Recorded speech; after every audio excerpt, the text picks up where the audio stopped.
नमस्कार गुरुजनों। मैं राकेश वर्मा आप सभी का स्वागत करता हूं आपके अपने परिवार एसएम गुरुकुल पर। मेरे गुरुजनों एवं नवनियुक्त शिक्षक साथियों, विद्यालय टाइमिंग को लेकर के पूरे बिहार भर में सड़क से लेकर सदन तक गर्मागर्मी है। सड़क पर भी बयानबाजी चल रहे हैं। सदन में चाहे वो विधानसभा हो, विधान परिषद हो, दोनों जगहों पर सिर्फ पिछले 3-4 दिनों से यही चल रहा है कि विद्यालय में टाइमिंग की वजह से समस्याएं उत्पन्न हो रही है, छुट्टियां कम है, एससीएस के पाठक पर गंभीर आरोप लगाए जा रहे हैं। और गंभीर आरोप क्या, सत्य तो यही है जो कह रहे हैं लोग, अब आप भी सुन रहे हैं। ऐसा थोड़ी है गलत कहा जा रहा है।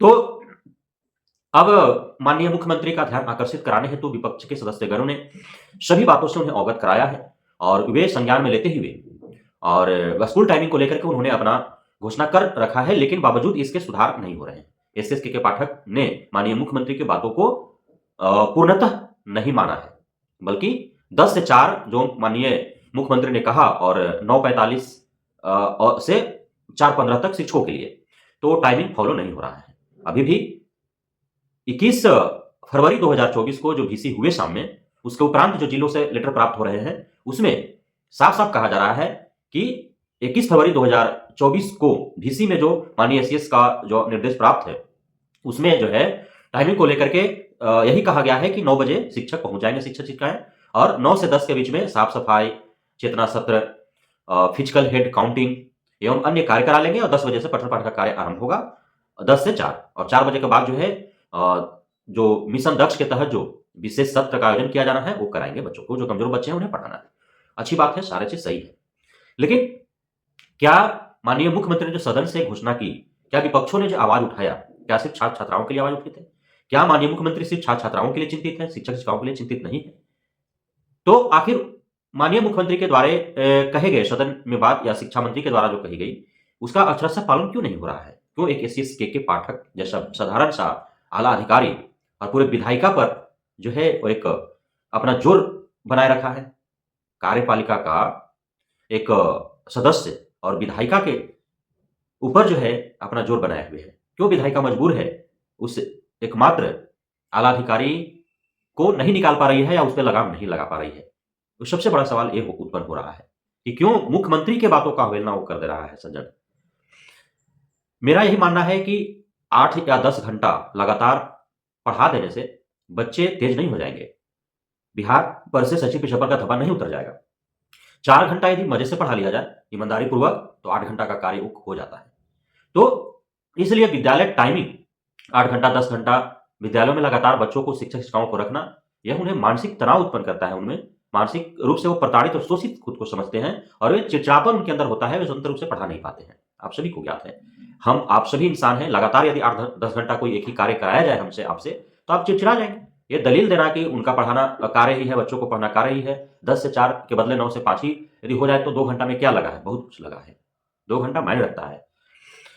एक है कि 9 से 5 और 10 से 4, 2 घंटा समय का सिर्फ सवाल नहीं है, सवाल है मस्तिष्क। जैसे आप सभी को ज्ञात है कि जितने भी इलेक्ट्रॉनिक सामान होते हैं या जो रिचार्ज मोबाइल में कराते हैं या अन्य अब जो भी सामान आने लगे हैं, वो 99 का चक्कर लगाता है। 9 उसमें डाल देता है, 49, 39, 99, वो पूरा भी रख सकता था। 49 की जगह 50 भी रख सकता था, 99 की जगह 299 की जगह 300 भी रख सकता था। तो क्यों? आखिर 1 रुपए में क्या फर्क पड़ जाता है? जब आप कैश किसी के यहाँ रिचार्ज कराने जाते हैं तो फिर 1 रुपया आपको सिक्का नहीं बल्कि उसके बदले आपको टॉफी दे दिया जाता है। तो आखिर क्यों ऐसा? 299 रुपए का रिचार्ज कराने के उपरांत भी आप 300 रुपए ही दुकानदार को देते हैं, और 300 का रिचार्ज होता तो भी 300 आप देते हैं। लेकिन क्यों ऐसा? सिर्फ इसलिए कि मानव का मस्तिष्क जो है वो सोचता अलग-अलग है। 299 के जब 299 की बात आती है तो वह 200 सोचता है, और जब 300 का बात आ जाता है, मात्र 1 रुपए का अंतर, तो 300 सोच लेता है वो। पैसा उतना ही दे रहा है लेकिन सोच में डिफरेंस हो जाता है। तो यहां पे यह मुख्य मायने है। 2 घंटा और 2.5 घंटे समय का नहीं है। समय 24 घंटा में 8 घंटे के बदले 10 घंटे कोई एक ही कार्य कर ले तो विशेष फर्क नहीं पड़ जाता है। लेकिन विशेष फर्क कब पड़ता है? जब वो मानसिक रूप से उसके अंदर घुस करके सोचता है कि क्यों हम 9 से 5 करें, 10 से 4 क्यों नहीं करें हम। और जब वो मानसिक रूप से उस प्रकार अपने अंदर सोच बना लेता है तो फिर वह उसके अंदर जो है चिड़चिड़ापन उत्पन्न होता है और वह उस कार्य को उस तरीके से नहीं कर पाता है जिस तरीके से उसे करना चाहिए। सवाल यहाँ है। अब है कि एससीएस के पाठक क्यों ऐसा कर रहे हैं? आखिर क्या दुश्मनी है उन्हें? क्या कौन-सी दुश्मनी वो निकाल रहे हैं शिक्षकों से? साथ ही अब उनसे भी बड़ा सज़ा तो जो निरीक्षण करता है, चाहे वो डीईओ हो या डीईओ स्तर के जो भी ऑफिस के जो भी कर्मचारी हैं, अधिकारी हैं, बीआरसी लेवल के जो भी अधिकारी कर्मचारी हैं, चाहे बीओ हो, बीपीएम हो, डीपीएम हो, बीआरपी हो, अन्य कंप्यूटर ऑपरेटर हो या अन्य जो भी निरीक्षणकर्ता की ज़िम्मेदारी दी गई है, उन्हें तो और पहले विद्यालय में चले जाना है। वो 8:30 बजे ही विद्यालय चले जाएँगे। शिक्षक-शिक्षिकाओं और जो जिन्हें निरीक्षण करने के लिए ज़िम्मेदारी दी गई है, उन सभी को सबसे अधिक समस्याओं का सामना करना पड़ रहा है। शिक्षक-शिक्षिकाओं को 9 बजे आ जाने हैं, 5 बजे छोड़ने हैं और जो निरीक्षण करता है, उन्हें 8:30 बजे ही विद्यालय का चक्कर काटने लगने हैं और वे 5 बजे के बाद जो है, वो जाएँगे। अब उसी बीच चूँकि घर से वो डायरेक्ट तो विद्यालय नहीं आ जाएँगे, वो अपने कमरे से घर से जाएँगे ऑफ़िस, वहाँ हाज़िरी बनाएँगे अपना, उसके बाद विद्यालय जाएँगे और फिर विद्यालय जाँच 5 बजे तक उनको करना है, 5 बजे के बाद पुनः वो ऑफ़िस जाएँगे। वहाँ पे जो भी रिकॉर्ड मेंटेन करना होगा करेंगे। उसके बाद उनको सारे रिपोर्ट भी देने हैं, डेली का रिपोर्ट उसी दिन दे देना है। उसके बाद वो घर जाएँगे। अब उनका कितने 1 दिन में कितने घंटे का जो है ड्यूटी हो गया उनका और साथ में भागम-भाग भी है। शिक्षक-शिक्षिकाओं को तो जाना है एक जगह एक ही विद्यालय में और फिर उन्हें जो है विद्यालय छोड़ कर के घर आ जाना है। लेकिन जो जाँच कर्मी निरीक्षण करता है, उन्हें कितनी परेशानी है। एक दिन में कई-कई विद्यालय उनको जाना है। किसी के पास बाइक है, नहीं है, टेम्पू से जा रहा है, लिफ्ट लेकर के जा रहा है, कैसे-कैसे कर रहा है लोग। और जो वृद्ध जैसे बीआरपी में प्रमुखता जो है, वो जो वृद्ध जन थे, जो रिटायर्ड शिक्षक थे, उनको दिया गया था, बहाली किया गया था, वो कैसे जा आ रहे होंगे? तो बहुत सारी समस्याएँ हैं। इन सारे बिंदुओं पर ध्यान देने की आवश्यकता है। सिर्फ दिशा-निर्देश जारी कर देने से कार्य नहीं हो जाते हैं। जैसे हम सड़क पर चलते हैं और हम अचानक हॉर्न मार दिए या फिर लाइट जला दिए, तो क्या अगला उतना तेज़ी से कंट्रोल कर पाता है कि हम कहीं मुड़ना है या फिर साइड लेना है और हम अचानक आए और लाइट जला दिए या फिर जो है हॉर्न मार दिए। अब अचानक वो कैसे कंट्रोल कर पाएगा सामने वाला? तो समस्या तो हो जाती है, उसी में टक्कर हो जाता है। आप आए जिधर मुड़ना है उधर का ला लाइट दिए और मुड़ गए, पीछे वाला उतना जल्दी ब्रेक थोड़ी ले पाएगा, एक्सीडेंट हो जाता है। आप हॉर्न मार के आगे निकलने का प्रयास करते हैं या फिर आप जो ओवरटेक करते हैं, तो फिर आप उसको हॉर्न मारते हुए या फिर लाइट देते हुए आप ओवरटेक करने का प्रयास करते हैं। अब सामने से गाड़ी आ रही है, वो कहाँ जाएगा बेचारा? उतना जल्दी तो कंट्रोल नहीं कर पाता है। तो इसी प्रकार एसएसके के पाठक कर रहे हैं। आप पत्र-पत्रांक जारी कर दे रहे हैं। लेकिन आपको समझना होगा ना कि जितना आप चाह रहे हैं तेज़ी से बदलाव लाना, क्या वो समाज, क्या जो शिक्षक-शिक्षिकाएँ हैं, जो अधिकारी, पदाधिकारी, कर्मचारी गण हैं, रजिस्ट्रेशन करता है, क्या वे फिट हैं उसके लिए, जो इतने कम समय में इतना बड़ा बदलाव वो ला सकते हैं? ये सभी सोचने की आवश्यकता है, लेकिन ये सोच नहीं रहे हैं। ये हमको लगता है कि रॉन्ग नंबर में फँस गए हैं एसएससी के पाठक, गलत जगह पर एसएससी को बना दिया गया है, किसी और विभाग में इनको रहना चाहिए था। देखिए शिक्षा विभाग का एसएस बना करके सरकार मुक्ता कर दी है और साथ ही सबसे आश्चर्यजनक करने वाली बात है कि जब पक्ष से लेकर विपक्ष तक शहनवाज हुसैन ने क्या किया? विधान परिषद में शहनवाज हुसैन ने भी खोरी-खोटी सुनाई एसएससी के पाठक के बारे में, जो भी उनका इतिहास भूगोल रहा है प्रारंभ से, वो सारी बातें उन्होंने खोल के रख दी। सत्ता पक्ष के कदावर नेता हैं वो।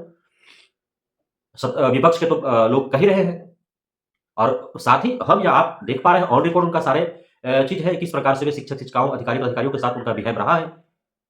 तू तड़ाका, इडियट, ये सब छोटे उनका चीज़ है। लेकिन गाली किस प्रकार से देते हैं वो वीसी में। यदि सारे वीसी जो होते हैं, वे यदि वायरल होने लगे, तो फिर चप्पल उठा करके वे इस चीज़ को मारने का मन करेगा आपको। इतना बदतमीज़ी से वो बात करते हैं शिक्षक-शिक्षिकाओं के साथ। अब अभी एक आपने एक शब्द सुना है सिर्फ़, लेकिन आप जो वीसी में जो प्रधानाध्यापक, पुराने प्रधानाध्यापक जाते हैं, उनका गुप्त इंटरव्यू आप लीजिए। जैसे हिडन कैमरा से कैसे पहले जब मीडिया का सरकार नहीं था, तो हिडन कैमरा से जो है वो लिया जाता था। लेकिन अब तो सारे पत्रकार तो अब पत्रकार हो गए हैं, वो हिडन कैमरा भूल गए हैं और उनको सत्ता पक्ष से सवाल पूछने का हिमाकत भी वो नहीं करते हैं। नहीं तो उनका न्यूज़ चैनल बंद हो जाएगा, उनका पत्रकार का जॉब चला जाएगा। तो हिडन कैमरा से आप लीजिए जा करके किसी प्रधानाध्यापक, प्रधान प्राध्यापक से बारे में फीडबैक एसएसके के पाठक के बारे में। Apart from directions and rule regulation, you have to only ask that HM to how behave of SSK Pathak in VC. You have to ask only that types of question, and then you got answered from them कि how SSK Pathak behave with HM in VC. ऐसे-ऐसे गालियाँ देते हैं जिसे आप सुन करके वहीं पे लगेगा कि एसएसके के पाठक के साथ अब क्या किया जाना चाहिए। खंगाल लीजिए, पता चल जाएगा। तो ये सारे सच्चाई हैं। बहुत-बहुत धन्यवाद आप सभी गुरुजनों का हमारे साथ जुड़े रहने के लिए, बढ़ने के लिए, मित्रता करने के लिए, हम पे भरोसा बनाए रखने के लिए, हमें अपना आशीर्वाद प्रदान करने के लिए। जय हिंद।